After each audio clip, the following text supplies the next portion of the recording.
आका करीम सल्लल्लाहु अलैहि वसल्लम मदीने की गली से गुजरे तो हुजूर ने एक अंसारी सहाबी का घर देखा कि उनकी छत पे गुम्बद बना हुआ है। तो आका करीम ने सहाबा से दरियाफत किया जो वहां खड़े थे कि ये घर किसका है। तो सहाबा ने अर्ज किया या रसूलल्लाह ये फला अंसारी का घर है। तो हुजूर ने इतनी बात और कही कि घरों पे गुम्बद अच्छा नहीं होता और हुजूर आगे बढ़ गए। वो सहाबी वहां पहुंचे और उन्होंने कहा कि हुजूर ने मेरे घर को देखा। क्या बोले? करीम ने जब आपके घर को देखा तो हुजूर ने आपके घर पे गुम्बद देख के थोड़ा नाराजगी का इजहार किया और हुजूर ने कहा कि घरों पे गुम्बद अच्छे नहीं होते। सहाबी को बड़ी तकलीफ हुई कि हुजूर को मेरा घर पसंद नहीं आए और मैं उस घर में रहूं।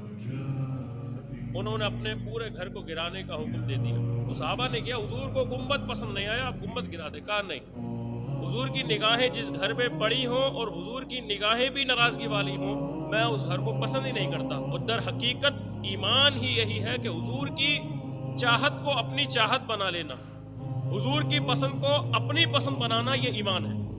आका करीम सल्लल्लाहु अलैहि वसल्लम के पास एक सहाबी आए और उनके हाथ में एक अंगूठी थी और वो अंगूठी सोने की थी। तो आका करीम सल्लल्लाहु अलैहि वसल्लम ने अंगूठी देखने के बाद निगाहें फेर ली। हुजूर की निगाहें जिस तरफ जाती सहाबा उस तरफ पहुंच जाते, वो सहाबी उसी तरफ चले जाते जिस तरफ हुजूर निगाहें करते। फिर अर्ज करने लगे या रसूलल्लाह आप मुझसे नाराज लगते हैं। हुजूर ने कहा तुम्हारे हाथ में जो है ये क्या है? उन्होंने कहा या रसूलल्लाह अंगूठी है।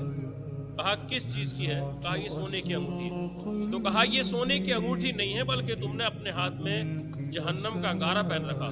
इतनी बात सुनते ही उन्होंने अपनी अंगूठी उतारी और फेंक दी। उन्होंने कहा या रसूलल्लाह आप मुझसे राजी हैं? हुजूर ने कहा कि हाँ मैं अब आपसे खुश हूँ, राजी हो गया। एक हदीस है, आप सुने।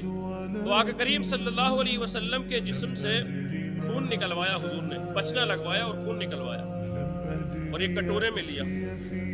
तो जब एक सहाबी हुजूर की बारगाह में आए तो आका करीम ने उस सहाबी को वो कटोरा दिया और कहा कि इस कटोरे को ले जाओ और कहीं ऐसी जगह इस खून को डालाना ताकि किसी की निगाह भी ना पड़े और किसी के कदम भी ना पड़े। उन्होंने वो कटोरा लिया, लेने के बाद थोड़ी दूर गए, उस कटोरे को पी लिया। उसके बाद हुजूर की बारगाह में आए और कहा या रसूलल्लाह मैंने उसको ठिकाने लगाया। हुजूर ने कहा तुम कहाँ डाला है? मैं लगे या रसूलल्लाह वो खून मैंने पी लिया। हुजूर ने कहा तुमने ये क्या किया? तुमने कहा कि अगर हकीकत में तुमने उस खून को पी लिया तो अल्लाह से मैं दुआ करता हूँ और तुम गवाह हो जाओ, तुम जब तक रहोगे अल्लाह तुम्हें कोई परेशानी और जिस्मानी कोई बीमारी नहीं देगा। उन्होंने बुलंद आवाज से आमीन कहा। एक हदीस आपको और सुना देता हूँ। हजरत अबू बकर सिद्दीक ईमान ले आए हुजूर पे, और जब अबू बकर सिद्दीक ईमान ले आए तो उनके घर वाले उस वक्त ईमान नहीं लाए थे, लेकिन उसी अरसे में एक जंग हो गई। हजरत अबू बकर सिद्दीक के बेटे की तलवार सिद्दीक अकबर की गर्दन पे आई और मुनासिब ना समझा कि मैं अपने बाप की गर्दन को अपने तलवार से कलम करूं। जब ईमान ले आए अबू बकर सिद्दीक के बेटे तो एक दिन मस्ती में बाप से बोले आपको वो लम्हा शायद याद होगा कि जब मेरी तलवार आपकी गर्दन पे आई थी तो मैंने आपको बाप समझ के छोड़ दिया था। लेकिन अबू बकर सिद्दीक का जुमला सुन के माथे पे पसीना आ गया।